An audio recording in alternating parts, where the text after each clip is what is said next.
Hola chicos, hoy nos va a tocar analizar lo que fue la historia de Estados Unidos desde su independencia y durante el siglo XIX. Como pueden ver, ahí les subí una página del libro y el documento del Word en donde, bueno, esquematiza, o esquematizo también, mejor dicho, los diferentes puntos que vamos a ver. En primer lugar, lo que vamos a ver, obviamente no tiene nada que ver, no es que no tiene nada que ver con la historia de Estados Unidos, pero hay que... en un pequeño resumen de un video tan chiquitito no se puede explicar bien la historia de cualquier país, de ningún país. Segunda cuestión, vamos a ver que va a haber muchos aspectos que van a ver que son muy similares o muy familiares, mejor dicho también, con lo que fue nuestra historia nacional. Y van a haber otra cuestión de aspectos que no tienen nada que ver, o que fue totalmente lo contrario que lo que fue con nuestra historia nacional. Pero bueno, entonces vamos a ir arrancando. Fíjense, si quieren pueden tener el documento abierto al mismo tiempo para poder ir entendiendo un poquito mejor las cuestiones.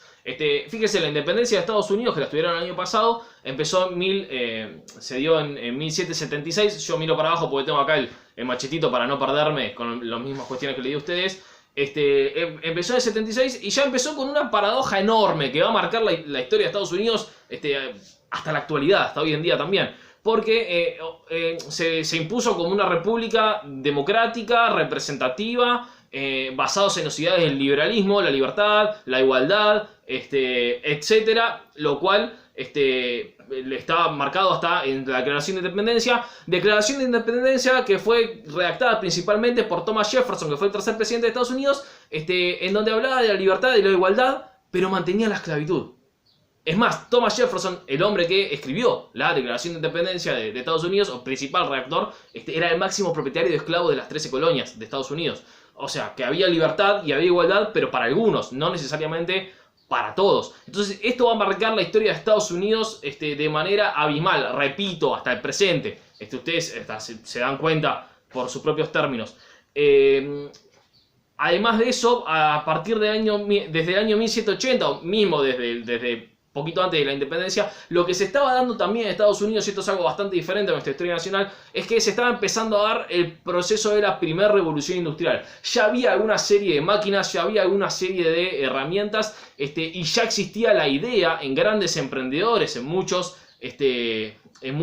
empresarios, por así decirlo, la idea del capitalismo, la idea de hacer dinero, de producir bienes, de vender y ganar mayor cantidad de dinero para invertirlo y producir y generar mayor cantidad de dinero, para el simple hecho de volver a invertirlo y generar más dinero, e invertir más y generar más dinero. El principal promotor, si se quiere, de esta cuestión es el mismísimo Benjamin Franklin, que es algo bastante complejo de entender. Fíjense, en los billetes de Estados Unidos, las caras de los próceres, hay un montón que fueron presidentes, y Benjamin Franklin, que está en el billete más alto, de más alta denominación, nunca fue presidente de Estados Unidos. ¿Y cómo se entiende que todos los demás, o muchos de los que están en los otros billetes, hayan sido presidentes, pero el de más alta denominación no fue presidente, siendo que es el cargo más importante? Bueno, porque marcó la historia económica de Estados Unidos, imponiendo esta idea que la vamos a estudiar más adelante cuando estudiemos los años 20 de la década del siglo XX también. Entonces, bueno, esa es segunda cuestión a tener en cuenta. Entonces, Estados Unidos ya estaba teniendo un desarrollo económico bastante importante. No sé si bastante importante, pero sí con ideas bien de punta, con ideas bien de la revolución industrial. El principal desarrollo se estaba dando en ese momento en Gran Bretaña, como ya lo estudiamos. En 1823 sucede algo que marca bastante en nuestra historia también como región de América Latina, porque se da o se termina impulsando lo que se conoce con el nombre de la doctrina Monroe. El presidente de ese momento, el presidente Monroe de Estados Unidos, plantea a Estados Unidos como el cuidador o el protector de la libertad de toda América. Ustedes saben que cuando los norteamericanos, o mejor dicho, los estadounidenses, hablan de América, están hablando de su país, están hablando de Estados Unidos. Para ellos América es USA, los Estados Unidos de América. En realidad América, para todos nosotros que habitamos el continente americano, América, nosotros semánticamente lo representamos con el continente americano. Bueno, desde el presidente Monroe, se plantea desde la palabra, desde la teoría, esta doctrina Monroe, en donde Estados Unidos se proponía como el protector de todo el continente americano contra los opresores, principalmente europeos. ¿Qué significaba esto? Que si algún país de Europa quería venir a volver a dominar a los pueblos recientemente independizados, Estados Unidos los iba a apoyar y los iba a defender. Repito, esto desde la teoría. De hecho, piensen que el último país de Sudamérica, por ejemplo, de independizarse fue Bolivia en 1825. Se estaba terminando el proceso de independencia en Sudamérica. Pero sigamos avanzando. ¿Qué fue sucediendo con la historia de Estados Unidos en este momento?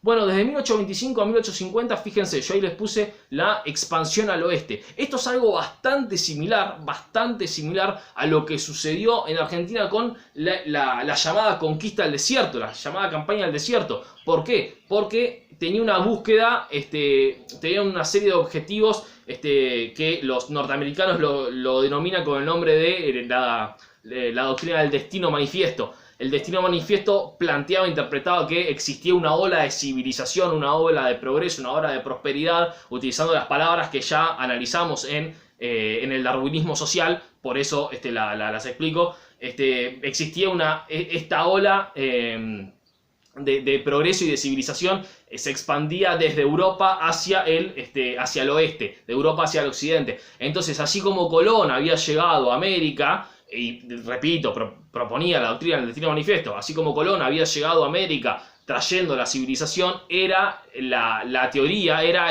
la misión, por así decirlo, por así plantearlo, de los norteamericanos y de los canadienses también en el norte, porque también se dio en el norte, de expandir esa civilización y llegar hasta el otro océano, llegar desde el Atlántico hasta el Pacífico, es decir, expandirse hacia el oeste, imponiendo una civilización, imponiendo un progreso. Y si dentro de este proceso de esta doctrina del destino manifiesto había una serie de pueblos o una serie de personas, sin importar que habían estado viviendo ahí durante siempre, durante miles de años con su propia forma de vida, si esos pueblos, esas personas iban en contra de este devenir histórico del destino manifiesto, cualquier medida podía ser realizada. ¿Qué significa esto? ¿Qué significa esto? Que a los grupos de indígenas que estaban viviendo en el actual centro de Estados Unidos y en el oeste de Estados Unidos, básicamente le daban dos opciones. Flaco o flaca, o te civilizás o te vas. Ok, pero ¿para dónde me voy? Si esta es mi tierra, no, ahora pasa a ser mía la tierra. Vos te vas o te civilizás y seguís mis reglas y seguís mi forma de vida y te civilizás o te vas.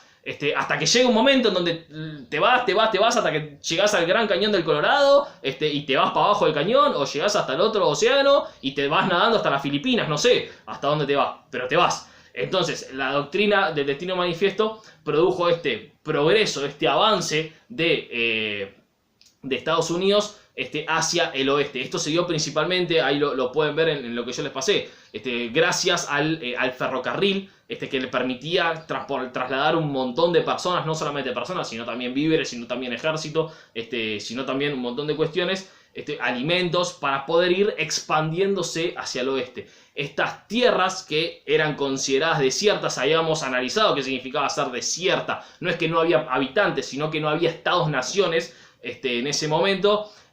Como no había esos estados-naciones, estos países proponían que de alguien tiene que ser esta tierra. Bueno, entonces pasa a ser mía. Repito, es muy similar a lo que sucedió en la Patagonia acá en Argentina. Entonces, lo que se terminó dando fue que Estados Unidos empezó continuó, mejor dicho, este proceso de expansión territorial, en donde fue incorporando un montón de estados. Desde el momento de la independencia ya había comprado o había arreglado un montón de estados con las potencias europeas que estaban alrededor del norte de América. Por ejemplo, países europeos como España y Francia tenían un montón de territorios en lo que actualmente es Estados Unidos, pero no tenían fuerza o no tenían poder o tenían otro tipo de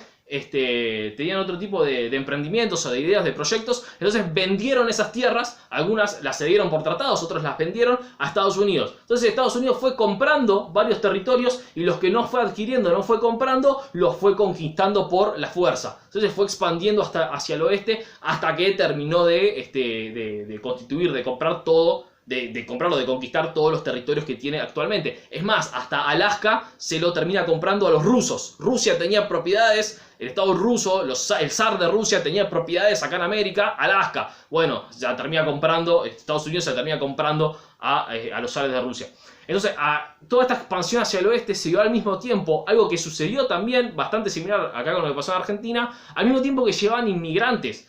Claro, Europa, nosotros estuvimos estudiando, al modificar su forma de vida, o al no tener tantas alternativas, tantas posibilidades de trabajo, la gente en Europa decidía irse al Nuevo Mundo, a un mundo en donde pueda tener posibilidades de trabajo o pueda tener posibilidades de prosperar. ¿Recuerdan para el año 1850 que los